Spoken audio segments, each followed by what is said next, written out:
समरू के ताना लगल बा, बाप के बाण लगल बा। लड़कन ताना मरलन के तू अपने पूर्वज के अभी तक पिंडा पानी ना कैला, बड़ा हुआ बतिया लगल बा। ये बाबू घरवा अइलन, माई से जाके कलन की माई कलश का बेटा बतावा इतना लेट कहवा भाई, बैठा तोने लोगन खातिर दाना पानी लेके आवत है। लोडी समरू कलन की ना रे माई, आज ना दाना होई ना पानी होई, बस हमनी के बात के जवाब दे दे। लोडी समरू पूछत हन गुरुजी, माई बतिया सुन लेलस। माई कलश की बतावा तो के बतौले सा, कलन बगीचवा में खेले गए माई, लड़का कुल दाना मरले होगा कि तोहार पूर्वज आज तक पिंडा पानी ना पोलन, बड़का वीर बनत होगा। ए माई ई बतिया तू हमरा से काहे छुपेले रे माई, ई राज के हमरा के बताओ। तब माई बतावत है गुरुजी, यहाँ गीत बदलत बा। रामदेव गुरुजी गीत के गावत रहलन कैसे,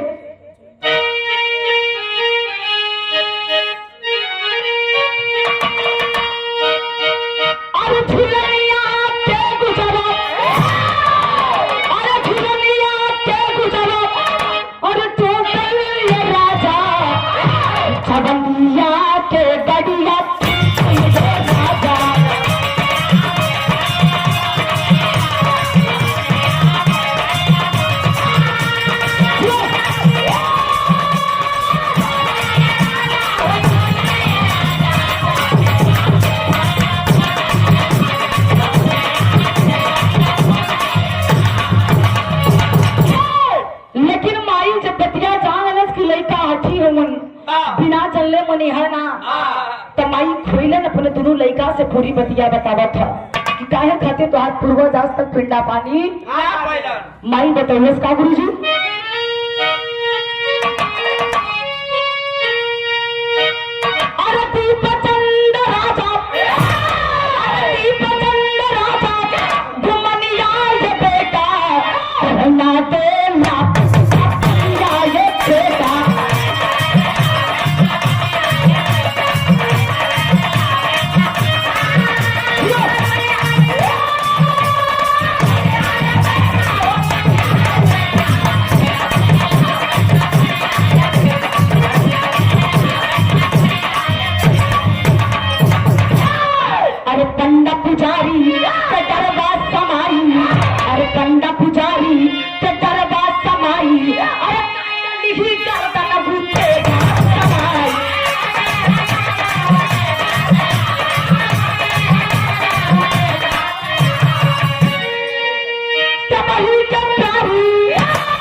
लोगन से अम्मी खातिर छुपोले रही कि तोहनी लोगन के बचपना कहीं जोश में आके अपन होश ना खोदा बेटा।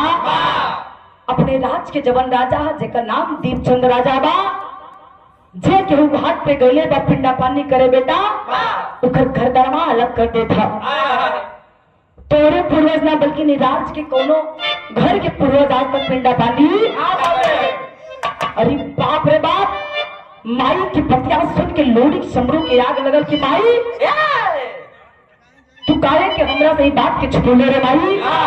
लेकिन आज अगर इस बात के हमरे पता लगल बा हमनी भाई के, अगर इस बात के हमने पूरा ना करी तो हम वेतन पे धिक्कार बा, तिरस्कार बा। माई से लोडी समरू कहलन का गुरुजी एक लाइन तरज है,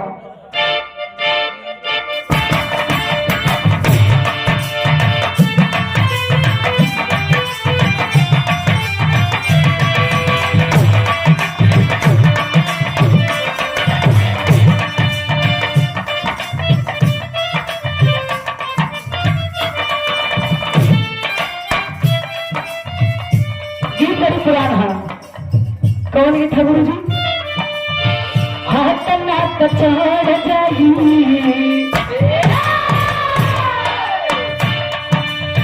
हाथ नाक चढ़ जाई, यंगोलगा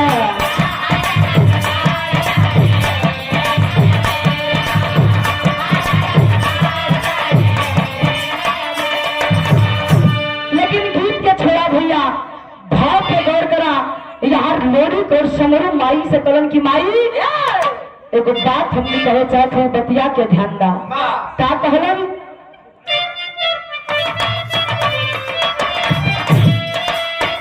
ए माई बोला बाबू ए माई बोला बाबू कहे कई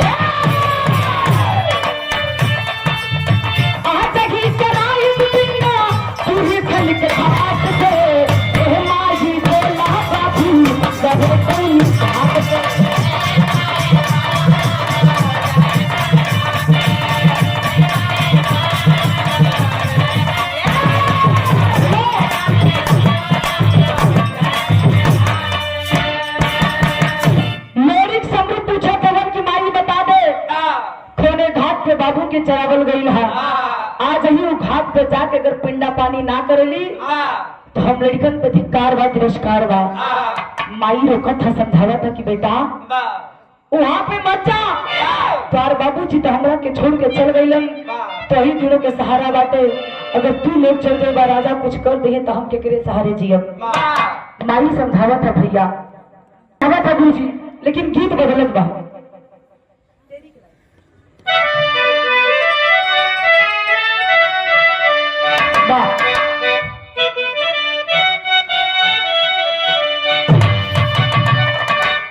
अब पुरखन के पिंडा पानी दे रखी अब पुरखन के पिंडा पानी दे रखी तपेगा चमचमाता ले पानी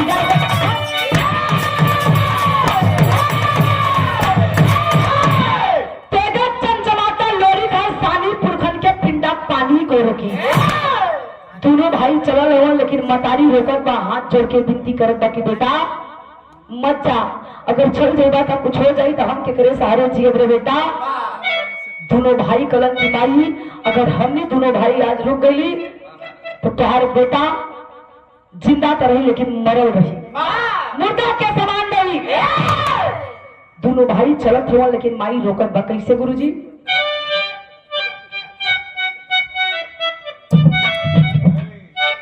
माई समझावा था लेकिन बेटवा कहा था क्या कहे गुरुजी कि मुझको कायर बनाओ तू माता अरे मुझको न कायर बनाओ तू माता पता बेवफा का बताओ तू माता कसम तेरी गौरव का पानी पियो जो अरे तनिक देर अब तू लगाओ न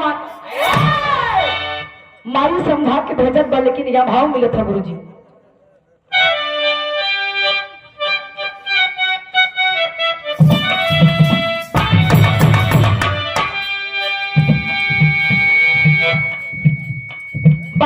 गुरुजी बादी उम्र पे मेरे लचक कमिया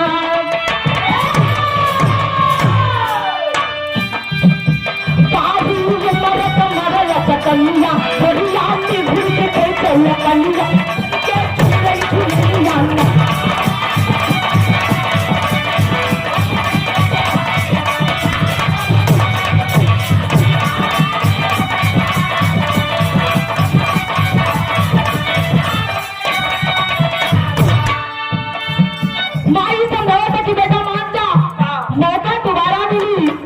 दोबारा मौका मिली तो तब अपन बदला चुका लिया संभवत कैसे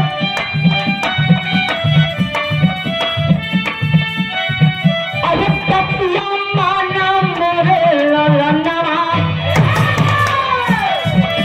तकिया माना मोरे ललनवा तेरी जाता जल जीता इतने चाहिए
अगर भक्ति है, श्रद्धा है, विश्वास बा तो घर में सब कुछ होला। जरूरी ना बा कि तू गंगा के किनारे जाके पूर्वजन के पिंडा पानी करा। बेटा कलश किनारे माई आज यहाँ कोनो दिखावटी करे के बात ना बा, बात मान सम्मान पे आई बा, बात दीता पे आई बा। ये चांद भले चल जाए लेकिन आज शाम ना जाए पाई। बेटा बाप ने माई के लोरी समरू माई की क्रिया खा के पैर के आशीर्वाद लेके गुड़वा के छू के चलल हुए ये बाबू। चलन कैसे? पापत के लाइन बा।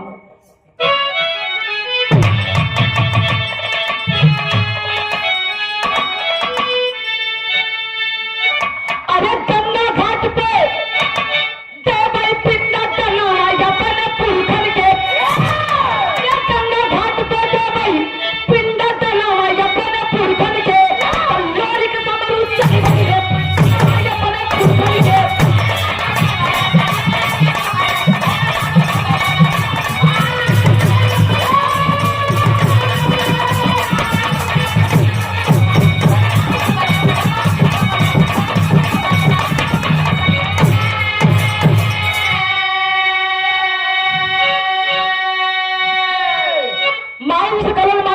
व्यवस्था बना के रख, पंडा के लेके घाट पे चली आई है। जब तोरा के संदेश हम भिजवाई चलत नहीं राजा से आप देखब टुकड़ा में कितना बल है, कितना ताकत बा। दोनों भाई गंगा घाट पे पहुंचल हो ने बाबू। यहाँ राजा दीप चंद के खबर लगल बा, भेज दिया सेना। जब सेना भेजले बा तो बाबू कैलन का दोनों भाई खबर लगी है राजा को, भेज दिया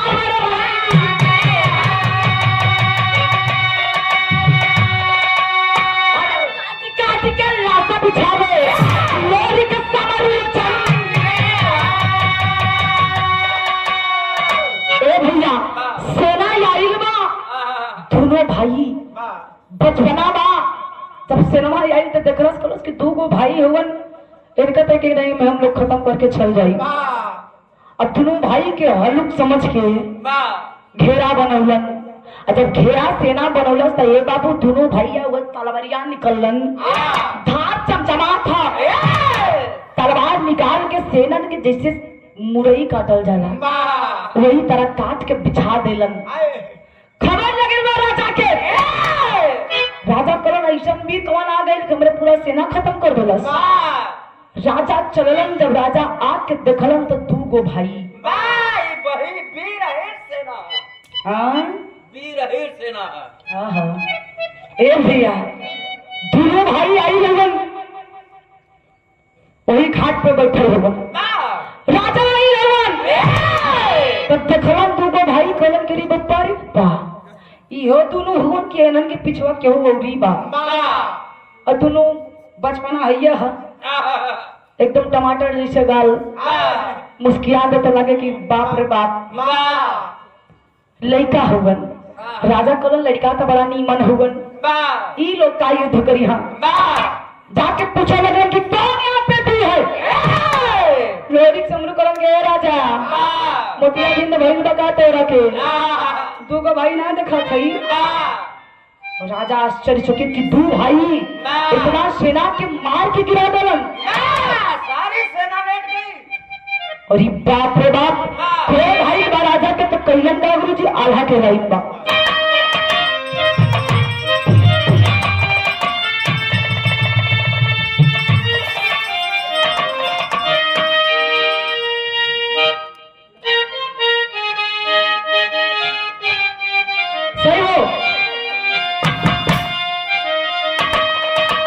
अरे जौने कुलवा में भइले कृष्ण के जन्म भय भैया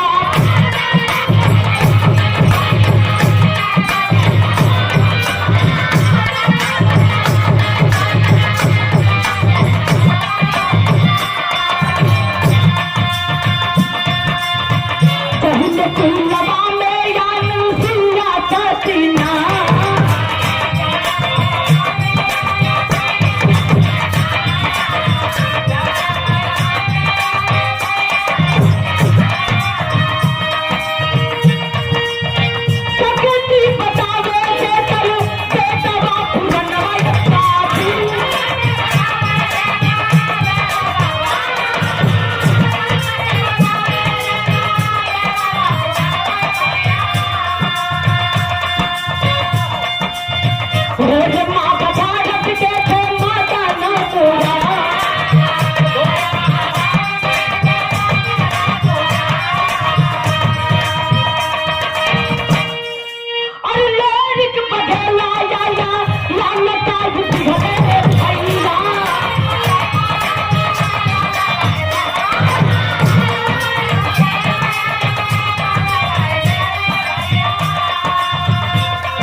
कॉलेज तक चाहिए तबे तो आर गर्दनिया उड़ा दे लेकिन ऐसा ना करब राजा के शरीर कांपा था कि री बप्पा रे बप्पा धरती पे इतना छोट भी रह पहली बार देखले शरीर कांपा था ए बाबू लेकिन एक रस्सी के सहायता से पेड़वा में बनले हो और हर माई खोलन लेके सामग्री आई बा गंगा घाट पे पिंडादान हो बाबू जब पिंडादान भई तो होता है खड़ी के लाइन में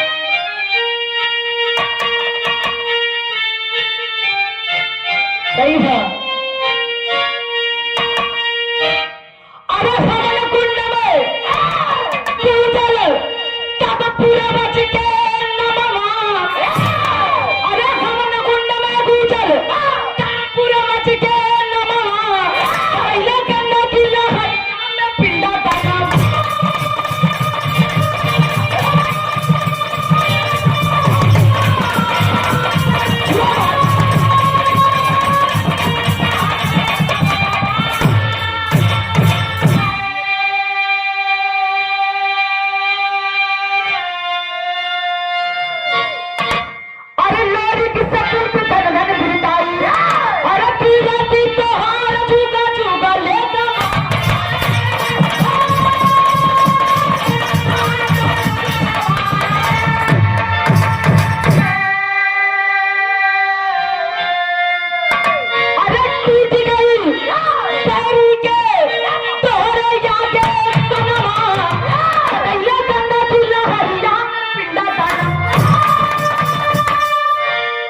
बहादुर ये पावर ब्रेक ए भैया यार पिंडादान भई जब पिंडादान भई तो लोढ़ी समरी अपने तलवार में धार लगा लेला धार लगा के औलन जहां पे राजा के बनले रहले और जाके राजा के गर्दन पे जो ये तलवार लगौलन माई आवाज देने के बेटा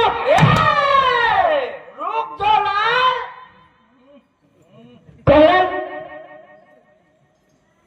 ए बेटा वीर के काम होला कि अपने बराबरी वाले से लड़े के चाहिए एगो मुर्दा के गर्दन पे तलवार चला के कहा साबित करबा रोडिक समर करन की माई ये के दिन कि आज हमके गांव में लड़का ताना मरलन के तू वीर ना हुआ कायर होगा तो एकरा के कैसे छोड़ गई रे माई माई करत की ये बेटा ये राजा की प्रतिज्ञा रहल कि जे हमरे राज में अपने पूर्वज के पिंडा पानी करी ओकर गर्दन धड़ से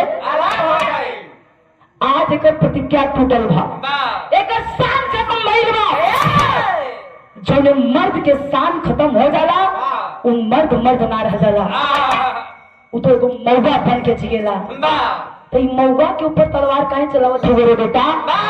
छोड़ दे के ये जिंदा तो रही लेकिन एगो मूर्ता के समान रही। आज एकरे आंखी के सामने तू दोनों भाई अपने पूर्वज के पिंडा पानी करके एक शान के मार देला।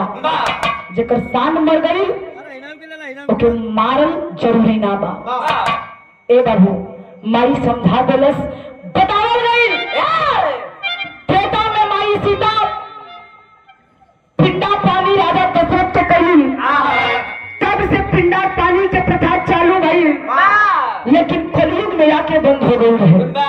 कलयुग में लोहित और शमरू पुनः से पिंडा पानी के प्रथा चालू कर देलन। आज भी लोग अपने पूर्वजन के तरनतार खातिर काशी, बनारस, इलाहाबाद जगह जहाँ आस्था बा पिंडा पानी करेलन। ब्याह के अंतिम और आखिरी लाइन है गुरु जी।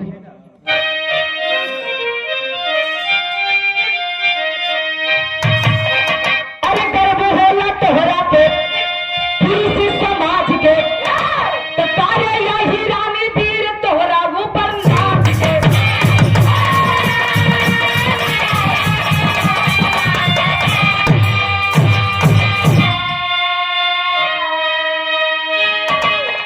अरे युग युग में गवाई ऐतिहासिक ही कलमा, गंगा गंगा किया हरिया में पिंडा पाना।